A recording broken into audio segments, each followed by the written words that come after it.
Send things back out to Layla Mitchell, who's in studio for our team coverage. She spoke with someone who was a part of the search and rescue efforts one day after 9/11. Layla? Yes, Zach, so the lingering impacts of 9/11 continue to take a toll on people, especially those who were in New York City on September 11th, 2001.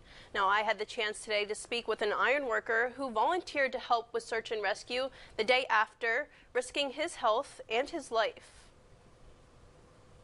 And they yelled, "Run, run." The building next to us as we were walking up started to come down. I made it to where the news journalists were allowed. I was so out of breath. Pete Herman is a New York City ironworker. 20 years ago, when the attacks happened on 9/11, he knew he needed to help. I was walking, and I heard this girl crying. And I went over, and I said if she was all right. And I said, do me a favor. First thing you do is call your parents and let them know you're all right. His experience with 9/11 would change his outlook on life. Basically like chaos, but it was very organized chaos. It was basically search for anything. The goal in the beginning was, were there any bodies or any people? If you found a piece of the plane or something with the eggshells on it, you had to give it to a FEMA guy. He told me the chaos of that day left him mentally and physically exhausted. I went into a little depression for 6 weeks after it.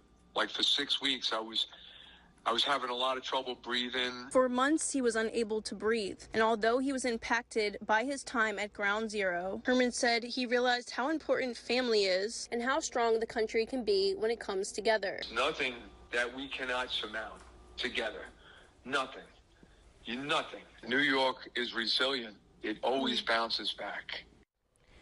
And the events that took place on 9/11 were dark, but people were resilient and regained a sense of pride in the United States. In times of need, the nation proved that it was stronger than ever.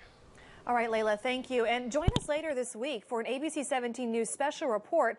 Mid-Missouri remembers 9/11 20 years later. We are talking with local first responders to find out what they learned from this tragedy. Plus, we are speaking with former Governor Bob Holden and the current director of Missouri's Public Safety Department to find out how Missouri's security has evolved over time. You can watch that special report Friday at 6:30 on KMIZ.